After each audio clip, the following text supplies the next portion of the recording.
Hello, this is Inside the Press Box with Sunil SUnder Raj with Everyday Fan Sports. Today, I'm happy to be speaking with NJIT Highlanders women's basketball head coach Mike Lane. Once again, Coach Lane, thank you so much for taking some time out to speak with me today and getting ready for another go around. 6 years the head coach and ready for that 2023-24 regular season opener on Monday at Army, Coach.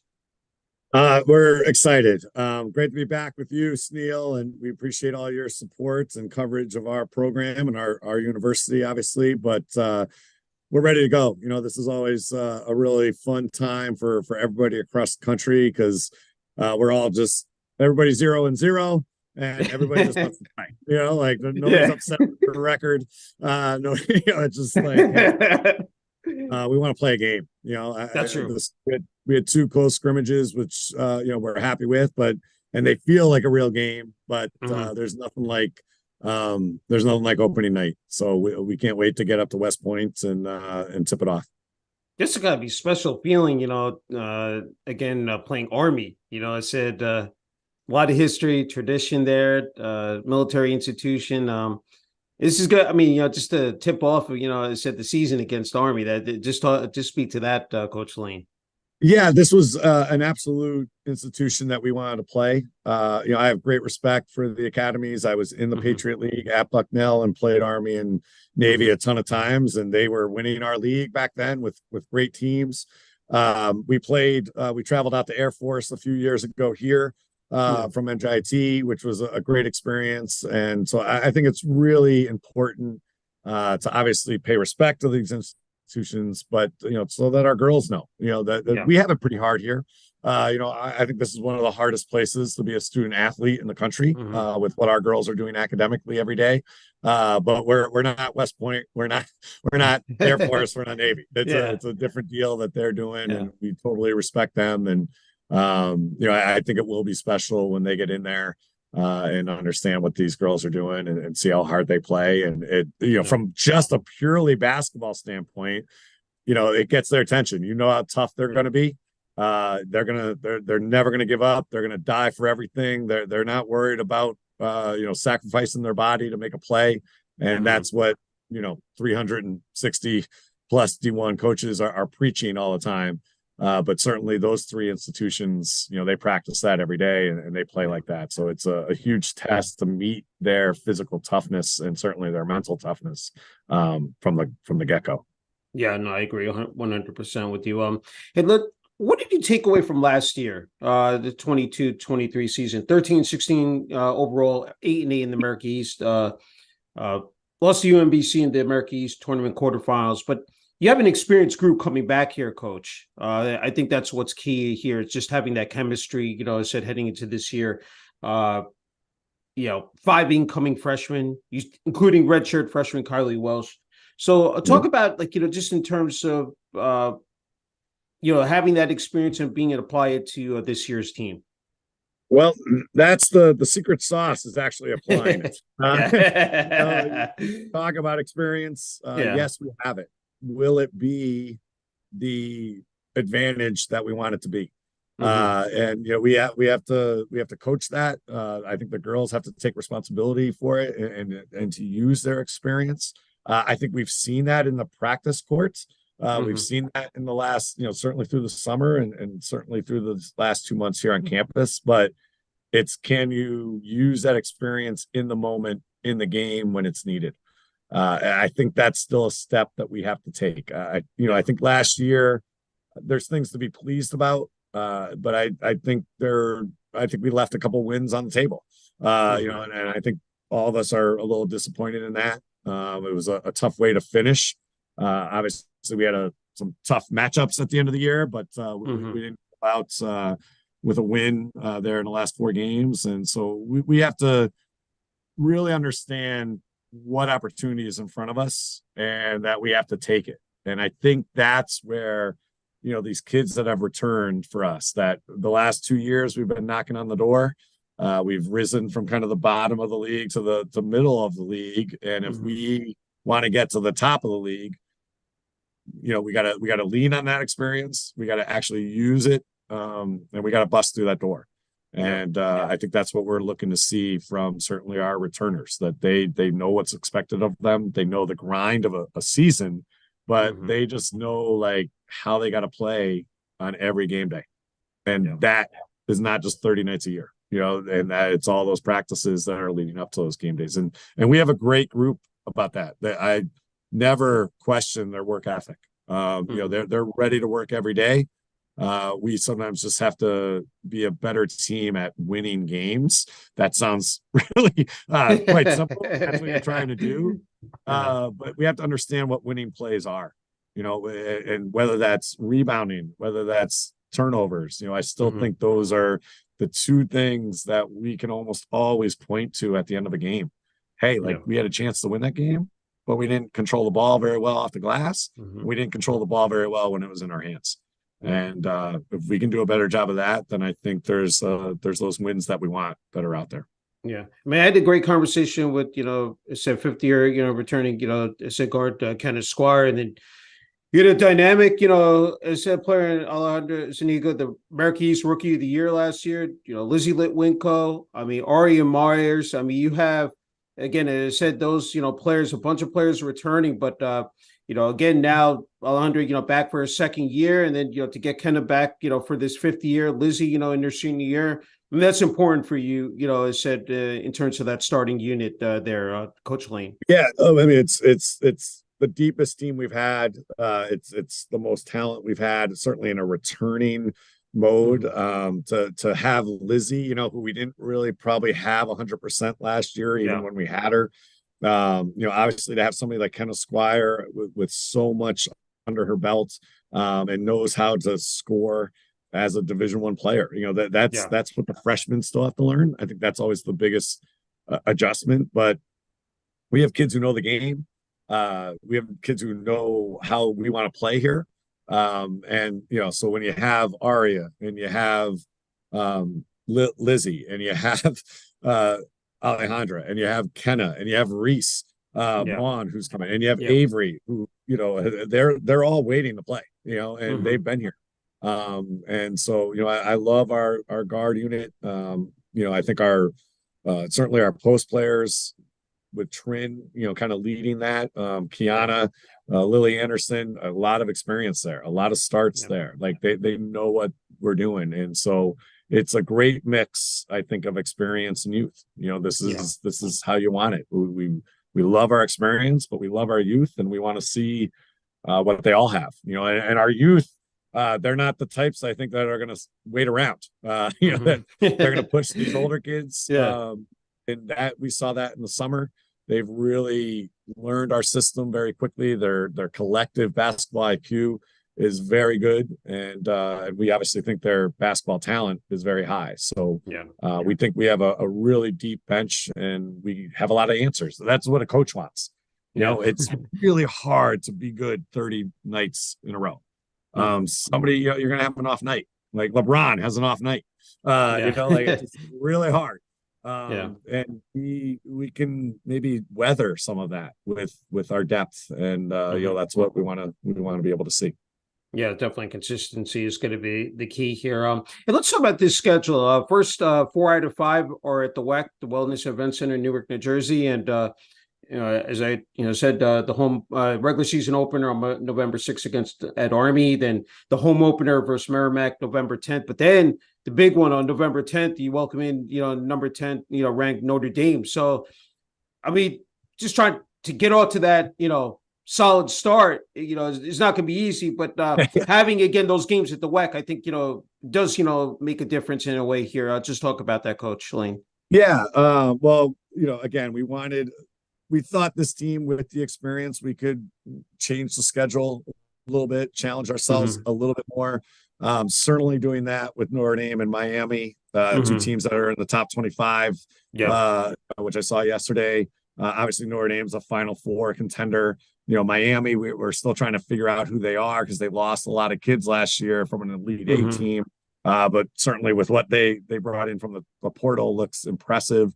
So we expect them to make the tournament and probably make a second weekend there. So those are incredible opportunities. Obviously the girls are excited about going to Miami, Florida in December. Yeah. I owed some of them that. Our seniors and juniors were actually still recruited back in the A Sundays. So they've always been like, hey, where's my trip to Florida? I thought we were going to Fort Myers. I thought we were going to Jacksonville. So we finally have got them a game in Florida, and I think that'll be a lot of fun. Get to go to South Beach. Right. Not that. So that will feel good in December. Yeah. We're excited to play down there. But to host, a team like Notre Dame in the WEC is, just incredible. And that was just real. We were fortunate. We were calling them about a game out there in South Bend. And then they have 5 kids from the New Jersey, New York area. And it just kind of worked out that, we can do it here. So, we expect a big crowd. We want a big crowd. It's just awesome. We're going to play one of the top teams in the history of the sport. It's just fantastic. And obviously for me, it's very special. That's my alma mater. Notre Dame has meant a lot to me and my family for a very long time. So it's going to be special to face off against them and to have this opportunity. It actually doesn't even feel real. I cannot believe I'm coaching against the University of Notre Dame. So it's wonderful to hear. It's going to be a fun day. Yeah. Yeah. That's awesome to hear. That really is. And let's pivot to this coaching staff. I think it's important, to have that, that chemistry and just be able to have people by your side, especially in-game situations, practices, behind the scenes, film sessions, you name it, Coach Lane, recruiting, assistant coaches Aaron Gratch, Colleen Moriarty, and Pace Lange. Just talk about that, how important they are and essential to, again, being by your side here and helping you out. For sure. Super important. The bedrock of what we're doing here, bedrock of the program. I mean, it just doesn't work without really good assistant coaches. And I loved my time as an assistant coach. I hope that I'm mentoring them and giving them some power in our program but it's absolutely, they're on the front lines. They're with the girls in the trenches working every day, whether that's film work, whether that's just individual workouts. They have such an impact on the player development, once a girl gets here. But they're obviously our main recruiters. They're out there looking for the girls that make sense for NJIT. So they're doing so much. Obviously, Aaron has been here with me, since we got here and has been tremendous for us. He has coached a few positions. He's worn many hats here. Certainly an assistant coach that definitely someday will be running his own program. And, and so I'm such a luxury to have somebody that knows the school so well, knows the state so well, knows our competition so well. And, now he knows certainly 6 years in, what I want. And that's important in a game. That's hard as an assistant. You got to know, hey, what am I pushing because I want it? And what am I pushing because I think that's what the head coach wants? And maybe we just haven't done it yet. And I maybe wasn't as very good at that sometimes as an assistant myself. I just wanted what I wanted. But I think I did okay in the other part. And then Colleen and Pace, in their second year, so much more comfortable. Our system is a little bit different, so they had to get used to it. But now I feel like they know, they're rolling. They're doing it on their own, and just great with the girls and a great relationship with the team and on campus. AAU coaches, high school coaches, that's the job. Like I said, you got to be kind of that liaison with so many people. And they do a wonderful job. And then Cam is new this year with our staff. Unfortunately, we lost Anissa, but Anissa is still on campus. She's still in the athletic department in some ways, working on the academic side. But Cam has stepped into that assistant coach and in charge of our operations. And she's in our first year, so we loved having her. And she's learning every day. So great staff. Love to work with them every day.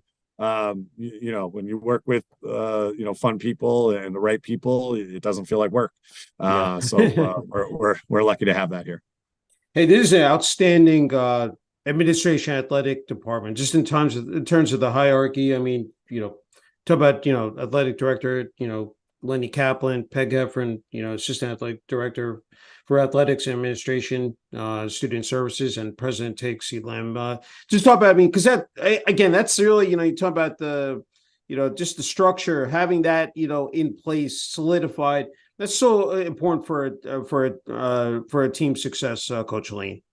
Yeah, absolutely. You want, as a head coach, you want to know like that the program is going to be invested in and it's going to be supported. And I feel like, when I came here 6 seasons ago, or, back in 2018, like I worked closely, obviously, with Peg and Lenny, the most of just being like, hey, are we going in the right direction? Where are we going? What kind of things do we want to do? They're always open to ideas. They're always open to conversation. And obviously the investment is here, and that's obviously at a higher level, from the president, and making athletics and, the board making athletics important, investing in it, giving us the tools to win. And I feel like, we're not wanting anything here. Obviously the WEC is one of the best, facilities, at the mid-major level, if not the entire, every level. And so we love our facility. We take care of it. The girls care about it. The department cares about it. And it makes a huge impact. So we have a program that's invested in, it's supported. And I think you've seen that with our growth as a program over the last few years. Yeah, I definitely have. Hey, a couple of names I don't want to admit, because I think, again, they play such a critical role. Sandra Taylor, Director of Learning Center, Strength and Conditioning Coach Bobby Fisk, Stephanie Polari, Assistant Athletics Director for Media Relations and Digital Strategy. I mean, they've played, again, a pivotal role in the success of NJIT women's basketball here. If you can speak to that as well, Coach Lane. Yeah, and I would throw in Ariana, our athletics trainer. Those guys, obviously Bobby is working, and his crew are working with them, kind of basically all year. There's no off season in strength and conditioning. They're always if they're here, they're lifting. And sometimes that's not a basketball situation, but they do a great job. Obviously Ariana is getting them healthy through the longest season on campus. Basketball is a grind, and they have, the utmost support from her, and the trust in her. Obviously Steph does a great job of promoting our program. And then Sandra and Mike Spisto and TLC group, they keep us eligible, they keep us on time to graduate. Our girls are serious students, but there's still a lot of maybe we don't have potholes here, but we got to change lanes. We got to be a flexible driver through our kids' academic path. And we work together trying to find that best solution. Sometimes it's not the easiest place. We're going to have some class conflicts. Our girls understand that. I think our coaches understand that. I think our parents understand that. And that can get frustrating, when you're, we had 2 kids coming late to practice today, but they're 4th-year seniors. They know they're used to this. And they come right in and they join right in, and, they're kind of executing right away. And we kind of use that in a game. Like, hey, not everybody starts. Sometimes you got to sit the bench for 3, 2.5 quarters or something. And then all of a sudden you get put in the game. So sometimes when you come late to practice, it's actually a little bit of an analogy to how you get in the game. Like you got to be ready to go when your number is called, or when your time is on the clock. So just like I said, great support up and down the department for women's basketball here at NJIT. Yeah, it's fabulous to hear. Hey, before I ask you the final question here, Coach Lane, you said in your 6th year, I'm wondering, from first year now to here, the last couple of years, the expectations are, to just not, win during the regular season, but to advance in the America East tournament. And we saw Vermont last year, I think first time since 2010, won a conference tournament championship. So I'm wondering, just every year it's a different, setup and dynamic. So, but I'm just wondering, just to see where the program, where it started from day one to now here, your 6th year, what is transpiring through your mind, just in terms of how much progress, the program has made. Well, the first thing that flashes through my mind is, thank God we didn't play Notre Dame in year 1. Might have been a tough. That might have been a tough task. I think we played West Virginia that year, and they were really good. They put up 95 on us or something. But but it's we've come a long way. And those girls in that first year, I have said this to many people and to recruits if it comes up. That year one here was one of the most fulfilling years I've ever had as a basketball coach, and we won 6 games. That crew, really embraced me. They still support the program. A bunch of them were here at homecoming. A bunch of them will be here. Will be in the WEC during this winter. And they are certainly the foundation. And those were, it was really tough to get this thing going. Those early years, were really tough. We're trying to turn around kind of a big boat. This wasn't a quick, this wasn't a speedboat to turn around. And so we feel like we have some momentum going. Obviously, really proud of the last 2 years. I thought in that COVID year, although our record wasn't maybe what we wanted, I thought the seeds were planted of what we have done the last 2 years in that COVID year. And I think that's what we're all hoping, that the last 2 years have planted the seed for what can grow this season. But you're exactly right. Our expectations are higher than what they were in years 1 through 5. We feel like we've moved the program forward, but that's not the end goal. We haven't arrived at our destination. I think there's a lot of good basketball out there in front of us, and we want to prove that you can do that here at NJIT. And I think our girls take that to heart, and it's something they take a lot of pride in. And so we want to show people that we're a really good basketball program, and that we can do the things that the Vermonts, the Albanys, the Maines have certainly been doing here in this league. Yeah, I agree. Okay, Coach Lane, you get the following worded message here for of course family, friends, the student section out there, NJIT, and the fans here nationally. Just wanted to give you the floor here, Coach Lane. Well, thanks. Again, we're super excited about the season we have ahead of us. Like I said, we have a great group of kids, a great group of student athletes. We just think they're great players. They're great students. They're great kids. They're fun to root for. Come out to the WEC, catch us. It's a great place to see a game. We have some big games, as you said, coming up. We have a lot of home games early. We just want people to support these kids because they do work so hard. And we should have some good crowds coming up for a Friday night home opener, and then obviously a Sunday afternoon against a top 10 program, things that haven't been done here before. So we want to continue that. To do things that haven't been done before is a great story. And I think that's been the messaging to the girls since we took over this program. There's a lot that we haven't done here. Let's be the first team to do it. And that's, your legacy that you're leaving. And so the Kelly Garinos, the Ellen Stolls, the Maddie Martins, the Danny Tunstals, and I can name a million names there. Some of those kids that really moved this program forward. Well, this group has to nudge it forward and continue that. And that's what they want their legacy to be. And I know that. And so we're really excited. And we're excited to see our freshmen make an impact. I know we haven't talked much about them, but we're really excited about that group. And we have just a wonderful thing going on here. And we got a lot of momentum going for the program. And so come out and enjoy and give us some roll texts. And we'll try to play some good basketball for you. Sounds good. Well said. Dave, always a true honor and privilege being able to speak with you, Coach Lane, and wishing you and the rest of the team all the best in the 2023-24 season. Thanks, Sunil. Thank you.